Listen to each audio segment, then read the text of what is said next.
Hi, everyone.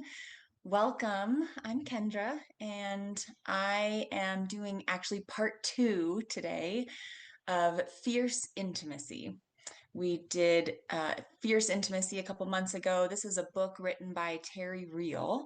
He is a world-renowned couples therapist. He created a new therapeutic modality for couples called relational life therapy. It's learning how to be relational, learning what it really takes to get along. We all know that relationships take work, but we don't all know what is that work exactly. What does that look like? And so we learn about that in Terry's book. He has a few books, but in this one we're covering is Fierce Intimacy. And, I've been doing this work with couples for a few years now, and I can personally attest to the incredible effectiveness, the powerful transformation that can happen even in just one session. I've had couples tell me they've learned more about each other and feel closer in just one session than in the last 20 years of marriage. That this work is truly transformational, and it can be for any age and any stage of a relationship, whether you're in the honeymoon phase or whether you're thinking about divorce or wherever you're at in your relationship. Really, if both people are willing to do the work, then anything is possible. Anything. This kind of real, deep, loving, lasting connection that we're all craving is absolutely possible if both people are willing to show up and do the work. Now, if you're here as a single person today, if your partner's not here, if you're not in a relationship, that's okay too, because this work is really about transforming ourselves first. And the secret really to intimacy is learning how to have intimacy and connection with ourselves first. And so that's really what we're doing here today. So we're going to learn what is that work exactly? What is required for healthy intimacy? So, starting with the word intimacy, intimacy in the dictionary means closeness. So, closeness, connection, intimacy. Well, fierce intimacy is an invitation into this kind of connection with yourself first. My favorite way to think about intimacy is if you break it up into little words, into me you see, because really it's truly looking inside of ourselves, looking into our own heart, our own feelings, our own growing up experiences, and learning who we are and why we are. And so it's really this gift of looking inside of ourselves and learning how to accept and love who we are. So being seen and loved is a precious gift that we all want. We all come into this world. We're actually created and designed to be seen and loved by those around us. And so we're craving and wanting that, but we've got to do that for ourselves first. And then we can bring that into a relationship to receive that from a partner. And so when we look inside of ourselves and we look honestly and with vulnerability, holding ourselves accountable to our actions, our behaviors, our choices, most of the time, I'm sure we're all very respectful, loving, mature human beings. And sometimes, especially in our intimate relationships, we get triggered. We get this experience where we're overcome with an emotion and we just react. And we may not react in a very mature or healthy way in that moment, but it's almost like we can't even help it. It just, boom, it's our instinctual, our first response. And that is what Terry Real calls the adaptive child part of you. And that is actually what gets in the way of healthy relationships. Because if we're just in our adult self and we're respectful and kind and curious and compassionate, we'll have no problem having beautiful relationships. But the issue is we don't always stay in that part of ourselves. We slip right into that adaptive child when we get triggered, when something feels unsafe, or when there's conflict or rupture in our relationship, especially in our intimate relationships. Some people are like, well, I know I'm always so happy and everything's great. I never get upset except with my partner. Man, oh man, can they push my buttons. It's just something about that relationship. Woo, I just become a different person. That's your adaptive child. That's that part of you that gets in the way of deep, long lasting, consistent connection. So Terry says there's actually 5 different ways that that adaptive child shows up to sabotage the relationship, and he calls them 5 losing strategies. They are a way that we learned growing up to try to create connection or try to protect ourselves from disconnection, from invasion or neglect or loneliness. It's a way that we learned how to adapt to our environment. And so it doesn't actually create connection, it actually creates distance and disconnection, but it's all that we know, it's all that we learned growing up. So we automatically go right to that same behavior. And so there are actually strategies, and there's 5 of them that we often will do as we're in that adaptive child part, but they're losing strategies. They don't work. And so we're going to talk about what those strategies are, why they don't work, and what to do instead. So this is an invitation to take an honest look at ourselves, to be vulnerable and accountable. And this is really the work of relationships. It's being an adult in a relationship. And so I honor your courage in taking this journey with me today. So let's dive in to those 5 strategies. 5 losing strategies.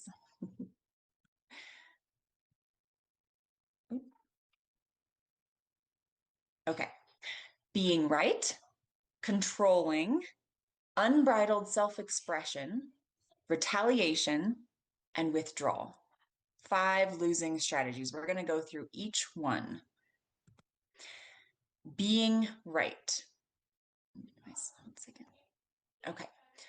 Arguing over the truth and turning your partner into your opponent rather than your teammate. The relational answer to the question, who's right and who's wrong, is who cares? Okay, so the number one losing strategy, the first one, is that we try to be right and we argue over the truth or the objective reality. And that is not a winning strategy. Really, the answer to who's right and who's wrong is who cares? It doesn't matter. That's not what's important. I'm going to stop my share again, just tell a little story. But Terry says, you can choose to be right or be married. Take your pick. And a lot of us, we really want to be right. And why do we want to be right? Because there is a sense of connection, of joining in. If they can just see my reality and my reality is right and good, if they can join me there, I'll feel connected. So it really is wanting to be close, but what happens is it ends up pushing the person away. And so we get into what Terry calls objectivity battles. We're really battling over whose reality is right. And that will never win because there is no room for objective reality in relationships. We all have subjective reality. That means we all have our own version of what is. Our reality is going to be different from our partner's reality. It can't be the same. We're different people. We grew up differently. We have different values and understandings of the world and ways that we understand about love and all kinds of things. And so we're going to see things differently. And so instead of arguing over who's right or which reality is true, we need to come to an understanding as a couple that each of our realities is true for us and that we want to understand each other's reality. That's the goal. So Terry gives an example of a couple that came into his office and they've been having this fight for 40 years. about the way that the husband drove the car, right? He had a certain way of driving that, he liked to go fast and kind of follow close behind. And the wife just couldn't stand it. She constantly criticized and nagged her husband in the car. She hated driving with him because she didn't agree with the way that he drove. She kept trying to tell him, honey, that's not right. That's not, you're driving too fast and you have to be farther away. And she would argue about the actual driving. And the husband, he just said, no, it's not a big deal. You're just worrying over nothing and you're just being too careful. Nobody drives like that. I'm safe. I never got a ticket. And just argue, argue, argue about whose reality is right. So Terry came in and said, it doesn't matter who's right. We need to understand each other's perspectives. And he taught the wife how to ask for what she wanted in a completely different way. And so he said, first of all, we always want to do a soft startup. We want to begin our request in a soft and loving way. Honey, I know you love me. Super soft, super loving. I know you care about me. And I just want to tell you how your driving impacts me. I'm not going to tell you it's right or wrong. I'm not going to tell you the way that you should drive. You can drive however you'd like, especially when I'm not in the car. Whatever you want to do is fine.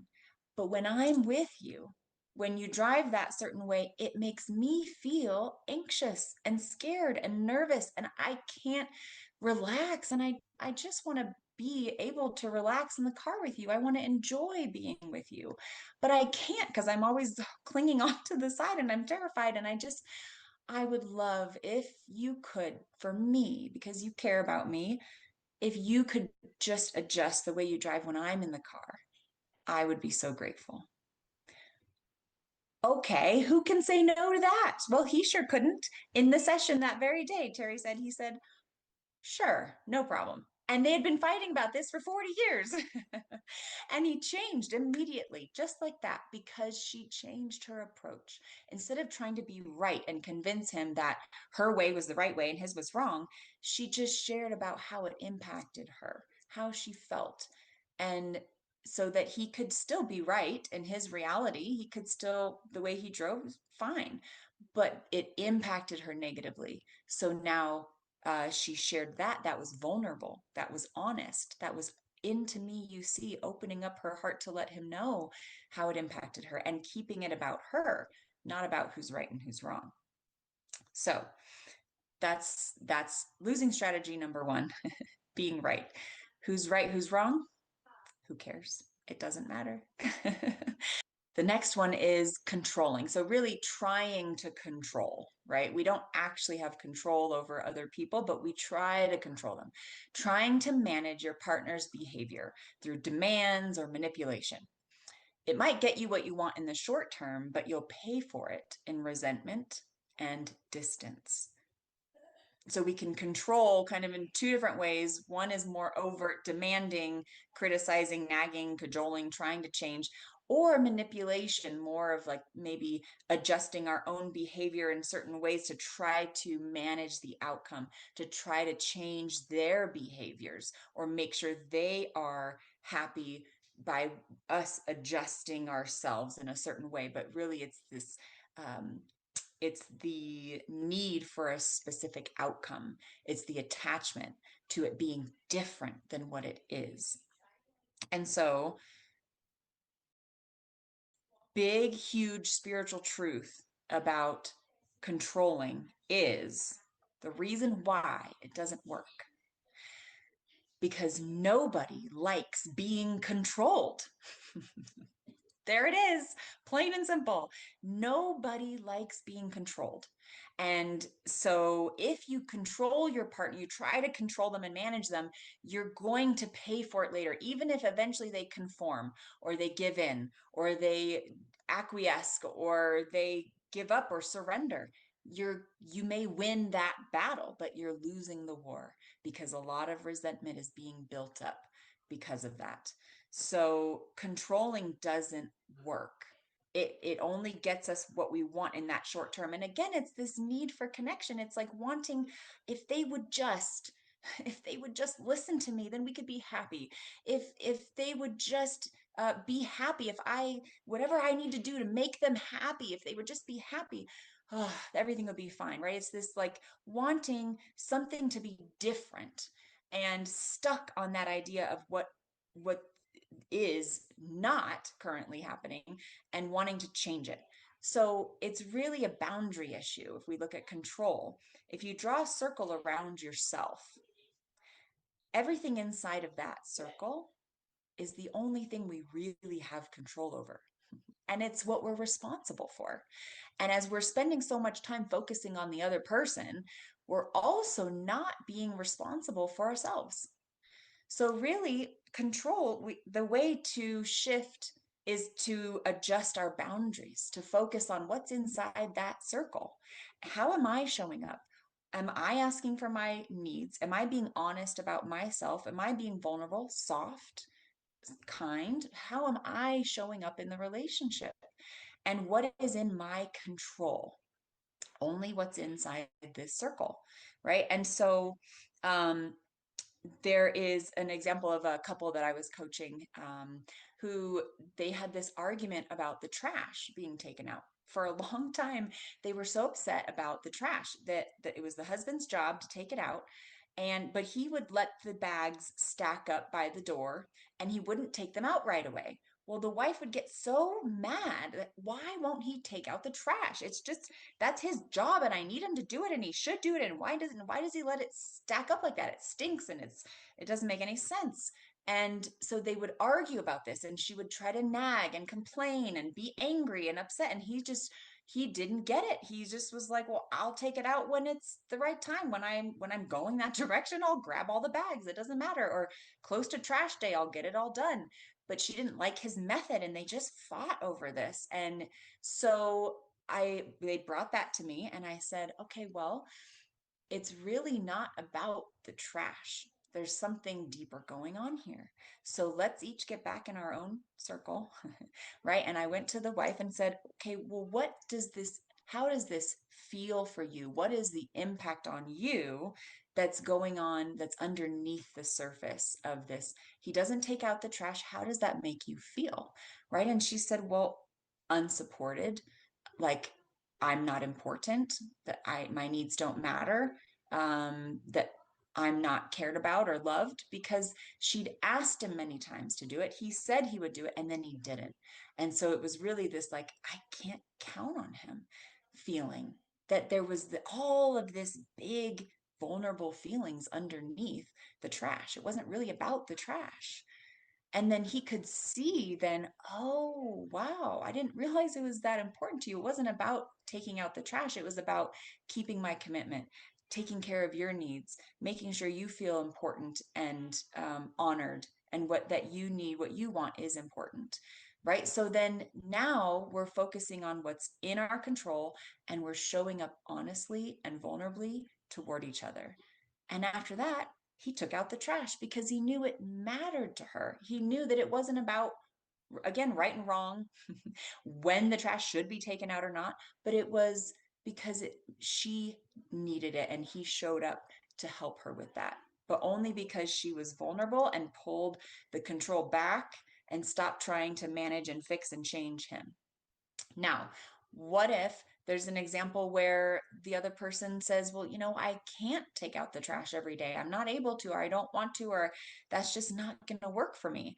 Then, as a partner, we have to come back into what's in our control. We can't force another person to do something. So then there's acceptance and letting go. They've done studies. The happiest couples are the ones that they've accepted the flaws or the things that they're not going to get in the relationship and they let it go. And then they focus on what they are getting. They focus on all the good instead of focusing on that one thing they're not getting. So that's step 2. If we show up to ask for what we need in a vulnerable way, make it about us and our feelings, and then if we can't get what we want, because sometimes we're not going to always get what we want, then we let it go and we really focus on what we can control and all the good things we have. So then, if he said no and then she really wanted the trash taken out every day, she could take it out herself, but without resentment, right? With just focusing on what else um, is she getting from the relationship that makes her happy and grateful, and then let it go. So control is huge. A huge losing strategy that people try to do. They try to get their partner to do things or control the situation, and they really can't. We really don't have control. And then nobody likes being controlled. So we're breeding resentment if we use this strategy. And so that same answer, vulnerability and honesty, and asking for what we need and want. Okay, number 3, unbridled self expression. Venting your feelings and speaking in absolutes, like you always, you never. This isn't honesty, it's harshness and boundaryless, and it leaves no room for connection. Venting your feelings. So speaking in absolutes, you always, you never. Um, the thing here is that there's some people who they really pride themselves on, I'm just direct. I'm honest. I say it like it is. And what they're actually doing is this unbridled self-expression. They're venting and they're using harshness and they're saying things that actually hurt the other person. And they're not even true. Really, always and never, these statements, they're not true, because as soon as you speak that, you're going to have a partner who goes, wait a minute, but that's not true because last week I did that. And then this, today I did this. So that's not really true. They're going to argue with you because you're speaking something that's not true. Also, it's called, there's, it's trend talk. You're basically saying, you always do this, you never do this, you are this is who you are. And when we say that to our partner, we're really rendering them helpless. They can't defend against that. You always leave the dirty dishes in the sink, you never clean up after yourself, you're such a slob. Well, what are they supposed to do about that, right? That you can't just change, and they're certainly not going to come closer. That doesn't invite connection, right? It's Terry calls it the barf bag approach to connection, where you barf all of your words into a bag and you hand it to your partner and say, here, hold that, I feel better, how about you? And the partner's holding this barf bag of words and they're like, no, I don't feel better. Ooh. And they don't want to be close, they don't want to hold that. It's not, doesn't breed connection, right? And so there's again this kind of boundaries of, this is a would be a containing boundary, learning how to contain yourself, learning how to hold back those words. And I would take the words always and never out of your vocabulary, in especially in your relationship with your partner. Don't use those words because they're never true. And especially using you statements in the first place, you do this and you do that, and it's an attack. So our partner will always put up a shield, they'll always be defensive if they're going to be attacked. So we change that. Strategy doesn't work. The barf brag approach does not work. It renders our partner helpless. They can't do anything about it. They're just going to be defensive, and it certainly doesn't breed connection. So instead, you can ask yourself, is what I'm going to say respectful? Is it kind or is it harsh? And is it going to bring us closer? And if it doesn't, if it's disrespectful, if it's harsh, and if it doesn't bring us closer, don't say it. Remember, as kids, we learned if you don't have anything nice to say, don't say anything at all. There you go. That applies for adults too. Really check yourself before you speak, before that adaptive child, you're going to have that whoosh, that initial like desire and thought and wanting to say something. But I've worked with clients on this, and it's like they say it's like swallowing their words back into themselves and holding on to it, not saying anything, and taking a breath. And let me tell you, they come back in tears with the transformation, with the closeness, with the like the newness of their relationships. When they're not barfing all over it with their words, they find their partner comes toward them. There's connection, or even parent child, right? Then allowing them to come closer because we're not doing the word vomit all over. So this is, Terry calls full respect living. Really choosing your words carefully and your tone, your harshness. Are you being respectful?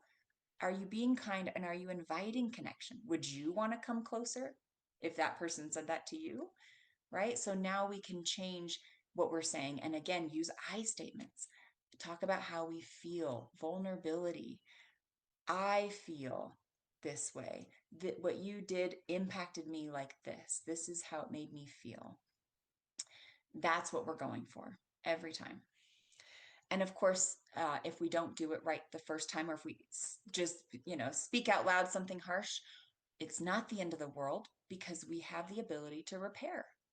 We can repair, we can pause, we can stop ourselves and say, oh, that's my adaptive child. Sorry about that. That was immature. I apologize. Let me start over. Let me do a redo. Let's um, try again. And so we can stop ourselves if we do it, or if it's, a few moments or days later, we can always come back and say, hey, the other day when I said that, I'm really sorry. That wasn't okay. Shouldn't have said that. It's never too late to make a repair. So don't worry if initially it's hard to stop yourself. This takes practice. This is the work of being relational. Retaliation. Ooh. Okay, this one is in quotations, I'm entitled to hurt you because you hurt me first. That is the energy of retaliation. Getting even through rage, insults, sarcasm, or passive aggression, so silent treatment or withdrawal.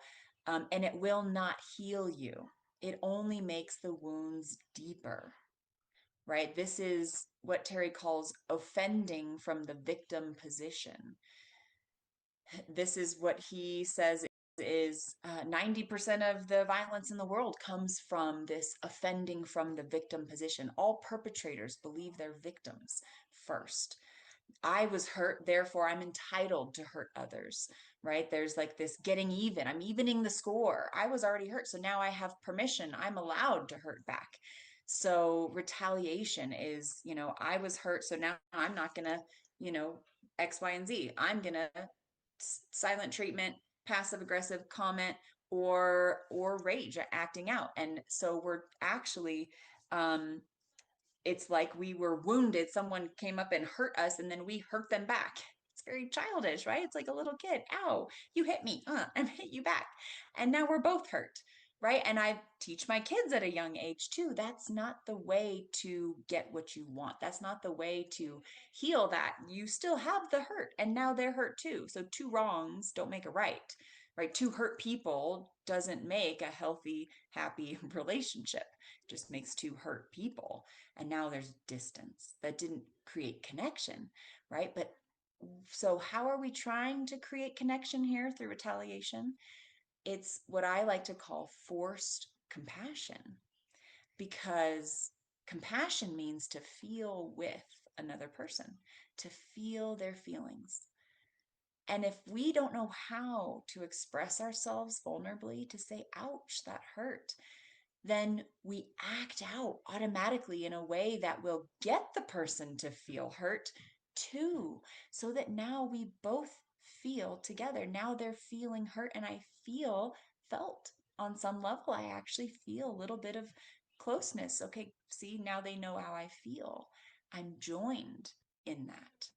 And that's where that strategy comes from. And so I'll give you an example that I did just the other day with my daughter. We were practicing volleyball in the morning before school, and I really wanted her to practice her overhand serve, but she was just content on doing underhand. And I kept pushing it and trying to, come on, you really got to practice it. It's important, and you're going to have to do it eventually, and you can't avoid it forever. And all these reasons why I'm right, why she should. And she just dug her heels in and she wouldn't do it. And she just, no, I don't want to do it. No. And I was like, oh, and I finally was like, fine, fine, whatever. I don't care. I'm not your coach. Okay. So she immediately, all her countenance was like, oh, like she'd been like punched in the stomach, right? She was like, sorry. Because what did I do? I withdrew my love in an act of retaliation. that she was going to feel the hurt that I was feeling. Now, it's so subtle, sometimes we don't even know that we're hurt, right? We really have to be honest and slow things down. Why did I act that way? Because I felt disrespected. I felt unimportant.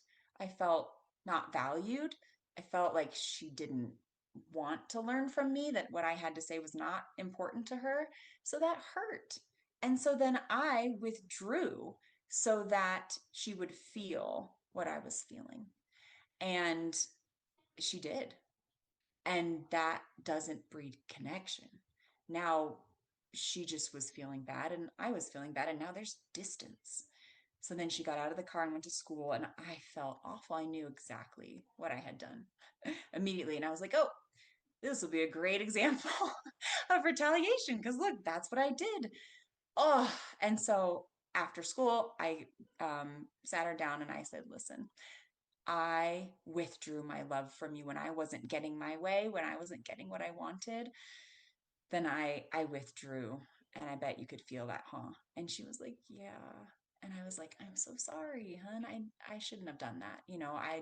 I was trying to control the way you practiced. And so I just want to have fun with you.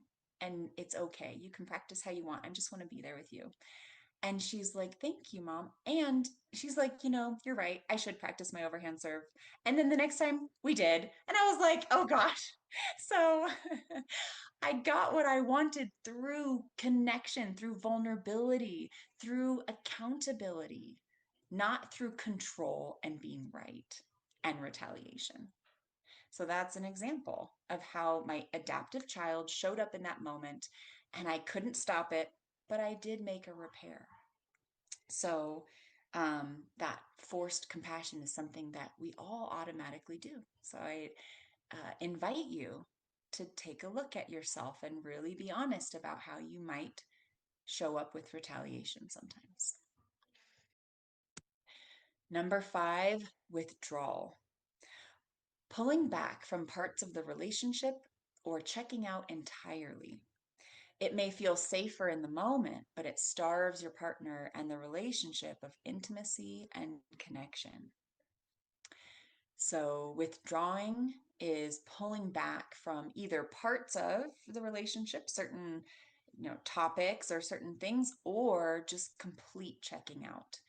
And we really do it for safety. We do it to try to protect ourselves, but it doesn't breed intimacy and connection. That's selfishness. It's self-preservation. So now we're sacrificing the relationship because we don't want to get hurt, so we withdraw. Withdrawal can be two different ways. There's withdrawal like I did with that intentional kind of punishing. There's a withdrawal that's kind of like I don't have to deal with this. I don't, that's more entitled, that like they're just being emotional or they're the problem. I don't need this. I don't have to deal with this. And it's a punishing kind of withdrawal. But there's also real true withdrawal is just a shut down. It's like I can't deal with this. I don't know how. I don't know what to do. It's the body shutting down to say there's nothing we can do. We've tried everything. We don't know have a solution, and so we just shut down. And we can withdraw and shut down even while being in the room with someone. We just kind of go somewhere else, or we put up an emotional wall. So we're no longer there. So we can't connect. There's no connection when someone's withdrawing. It doesn't work. That doesn't breed uh, intimacy between the two people. It's preserving ourself. So we needed that as kids. We did it sometimes to protect ourselves from invasion or to protect ourselves from the fact there was no love. We didn't have connection or intimacy, and that's painful. So, again, protecting ourselves, withdrawing. And so withdrawal doesn't work. But sometimes we do need a break. Sometimes we do need to be able to collect ourselves or regulate ourselves or figure out some things we can't just engage. So the solution to withdrawal, instead of just waiting till we shut down or being entitled to withdraw, there's a healthy way to take distance. Healthy distance taking is a huge part of a healthy relationship And it just requires two things. We say why we're taking a break and when we're coming back. We say, I'm overwhelmed. We keep it I statements. It's about ourselves, our need, why we are taking a break because of what we need, not I'm taking a break because you're being a jerk. No, that's not healthy withdrawal. I'm taking a break because I'm overwhelmed. I feel anxious or stressed, or I'm really angry and I need to calm down. I don't want to say something I'm going to regret. I need to take a break. So we're putting ourselves in timeout. And when are we coming back? We can't just take a break forever. We can't say, well, I don't know when I'll be back. I don't know when I'll feel better. No, we have to hold ourselves accountable to, I think I need about an hour and then I'll come back and we can talk about it. Or I need about an hour, we'll come back. And if you come back in an hour and you're still dysregulated, then you need more time. Ask for more time. Actually, I thought I'd be ready by now, but I'm not. I need a little more time. This evening, I'll come back again and try. Right. So we tell our partner when we're coming back. Now, Terry Real has a website, terryreal.com. And in his website, there's resources. And under that, you can download the 5 losing strategies. You can also download the 10 commandments for taking a break, taking a time out. And it goes into detail about lots of other really great things to learn about how to take a healthy time out. And so if you feel like that's something you need a little help on in your relationship, you want to learn more about, go to Terry's website and download that 10 commandments. But those 2 points, those are the main things that we need to know, is just we communicate with I statements about why we're taking the time out and when we're coming back. And that's how to do a healthy distance without shutting down in the relationship. So now, what are my most used losing strategies? And what are my partners? So now our task is to practice intimacy. Into me, you see, practice looking inside of ourselves honestly and vulnerably, and pick which strategies do I use the most. And now just pick one relationship, because we might use different strategies in different relationships. Pick the relationship that you want to work on. What is your most used losing strategy there? And you might have a 2-step, right? Like I was controlling and then withdrew or retaliated, right? I had those two in that relationship. In my primary relationship, I usually withdraw. So that's my most used losing strategy. Um, Pick one or two, and then think about what are your partners or the person that you're trying to improve your relationship with, what are their losing strategies? And so when you write those down and you can think about them, you'll have a little more time. The task now is to see the dance between you, see how the losing strategies pair up. So the more I withdraw, right, the more they, whatever their strategy is, control. Or that the typical husband and wife would be the more the husband withdraws, the more the wife controls, right? Because there's the anxious and avoidant, so then someone kind of takes a step back, then the other person takes a step forward, so they're in this dance. The more I, what's your losing strategy? The more their losing strategy. And we end up doing the more. It's a perpetual cycle that feeds itself, right? The more I withdraw, the more my partner controls. The more they control, the more I withdraw.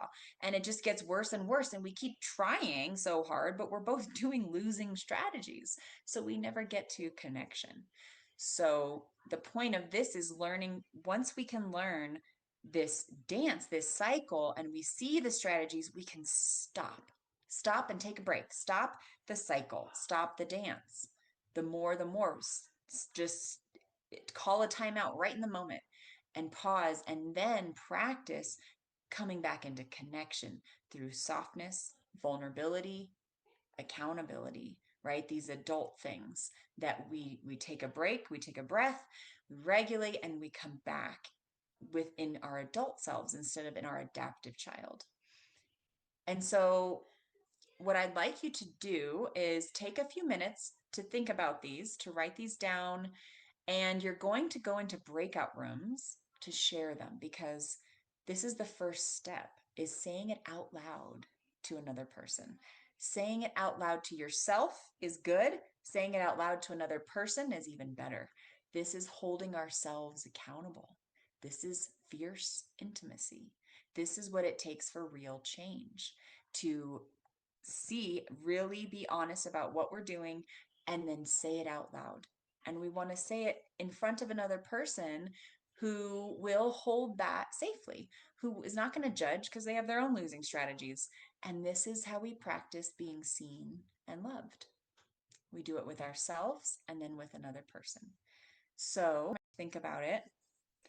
And I want you to come up with a specific example if you can. That's the best. A specific example. That really does help us to hold ourselves accountable. It's easy to say, oh, yeah, I withdraw. Well, when did you withdraw? What did that look like? What did you do exactly? That's really holding ourselves accountable.